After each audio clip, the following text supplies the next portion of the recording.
अब आप जो मांग कर रहे हैं, आज हम नागपुर में हैं। जब आतंकवादी को बिरयानी पहुंचाई जा सकती है तो बापूजी के लिए दवा नहीं पहुंच सकती थी? पहुंच सकती थी।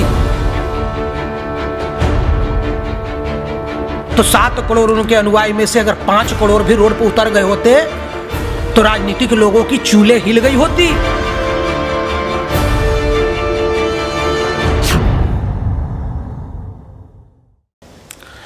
अब आप जो मांग कर रहे हैं तो एक्शन और डायरेक्शन, बापूजी एक्शन में नहीं है, इसलिए उन पर ये सारे कृत्य हो रहे हैं। वो डायरेक्शन में है, और जो अगर एक्शन में होते तो कुछ नहीं होता। उदाहरण, एक बम फोड़ने वाला, हजारों लोगों को मारने वाला आतंकवादी पर एक दिन में करोड़ों रुपया खर्च करती है सरकार, बिरयानी खिलाती है सरकार, क्योंकि वो एक्शन में था और एक्शन में है।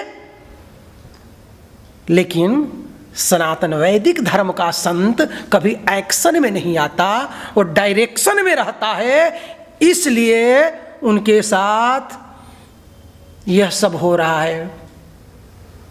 स्वामी जी, यहाँ पर कुछ अध्यात्म को ध्यान में रखते हुए कई लोग ऐसा बोलते हैं कि संत का स्वभाव होता है सहन करना। तो आज जो लोग ऐसा बोलते हैं सहन करना स्वभाव है, क्या उन लोगों का क्या कर्तव्य होता है? बहुत अच्छा आपने कहा। हमारा कर्तव्य एक ही है, हमारा कर्तव्य एक ही कर्तव्य है, और वह कर्तव्य है धर्मो रक्षति रक्षता। जो धर्म की रक्षा करता है, धर्म उसकी रक्षा करता है। अब बापूजी तो धर्म स्वरूप है,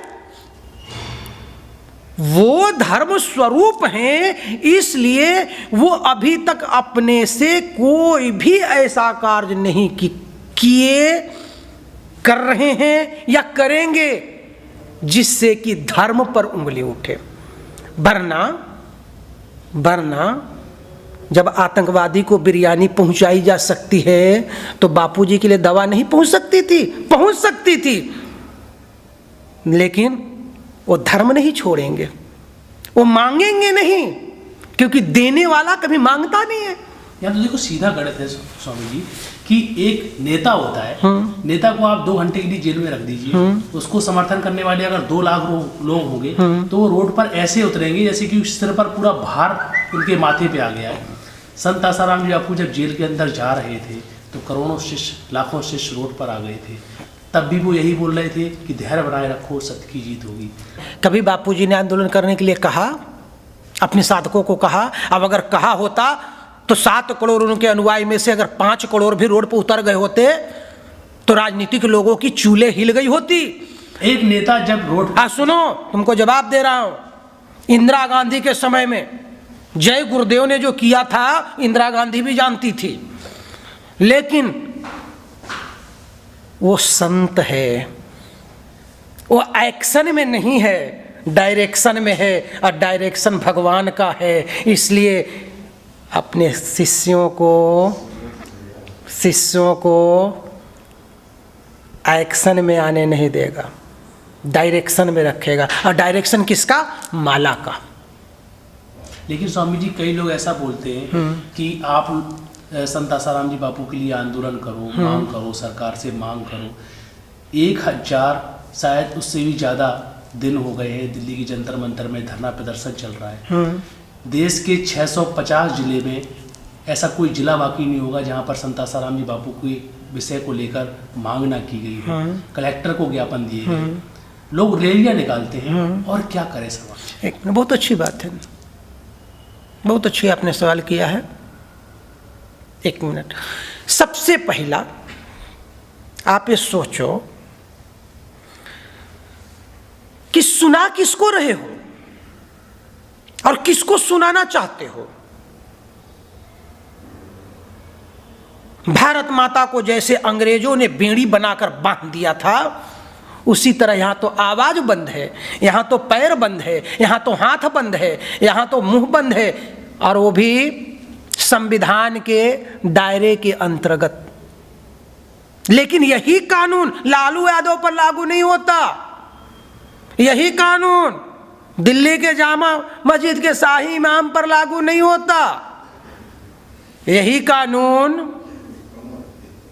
कानून सनातन वैदिक धर्म को गाली देने वाले पे लागू नहीं होता, क्योंकि मां भारती मेरी है, मैं भारती का संतान हूँ। जिसे भारत माता से प्यार है वो एक्शन में नहीं डायरेक्शन में है।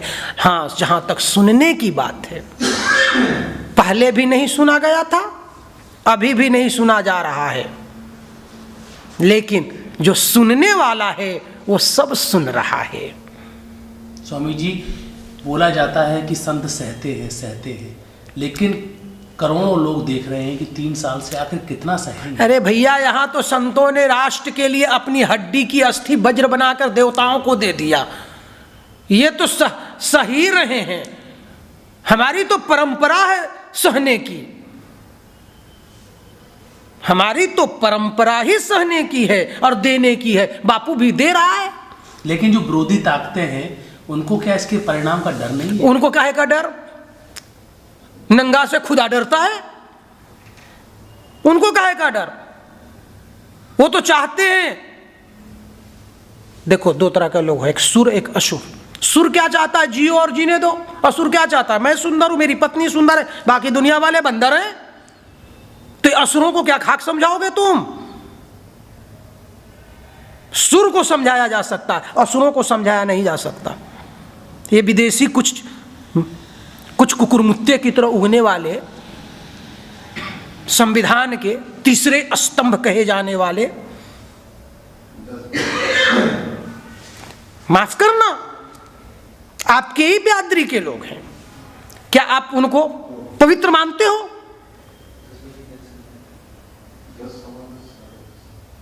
और जब देश का तीसरा स्तंभ ही घुनित है तो मैं किससे कहूं?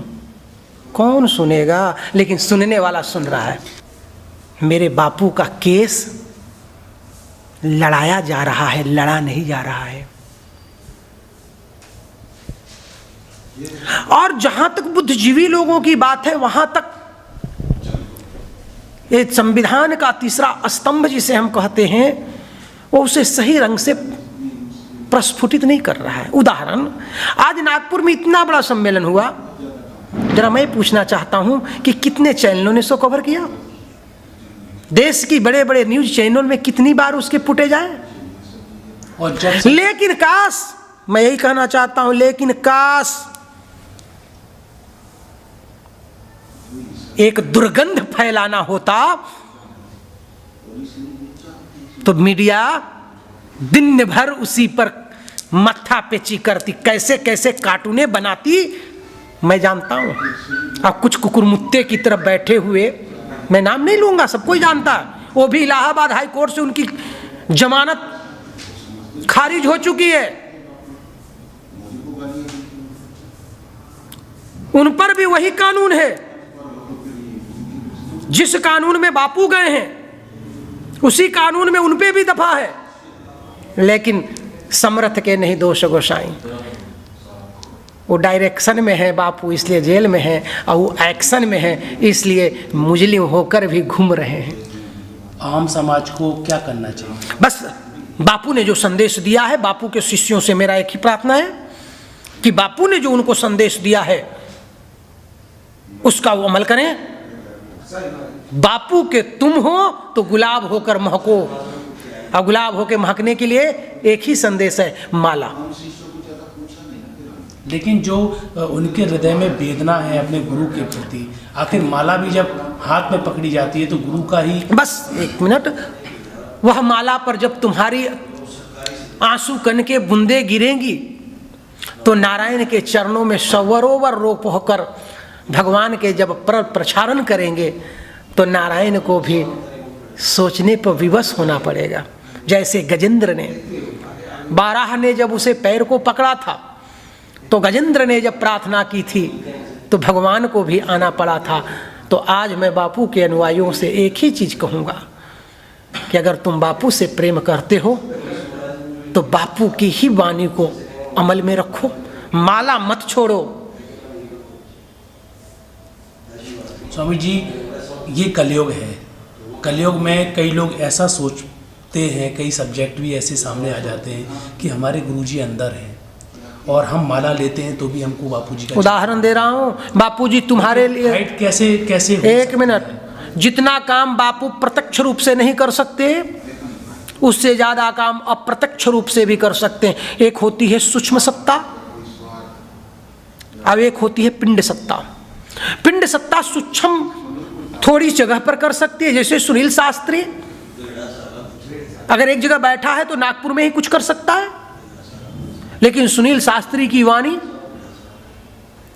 सूक्ष्म सत्ता उससे भी ज्यादा काम कर सकती है। जो काम बापू बाहर रह के नहीं कर पाए थे वो काम बापू ने अंदर जाकर कर दिया। उदाहरण दूं, जरा गौर करो, 60 साल की मल भारत माता को बार बार गाली दिलाने वाली राजनीतिक सत्ता बदल गई। पूरी दुनिया में देखो, भारत को गाली देने वाले देश कैसे आपस में लड़ कट के मर रहे हैं। दुनिया का चरित्र देखो कैसे बदल रहा है। ये कहां से हो रहा है? ये सूक्ष्म सत्ता के तहत हो रहा है। और सूक्ष्म सत्ता का आवाहन करने वाले संत मौन होकर अपनी तप साधना से, उस सूक्ष्म सत्ता से इस राष्ट्र के उद्धार का कार्य कर रहे हैं। इसीलिए बापू ने कहा था, याद करो, ये मेरी कही हुई नहीं है कि मैं कुछ दिन एकांत में जाकर अपने राष्ट्र के लिए सूक्ष्म सत्ता से प्रार्थना करके कुछ कार्य करना चाहता हूं, इसलिए मैं तिहाड़ जेल घूमना चाहता हूं।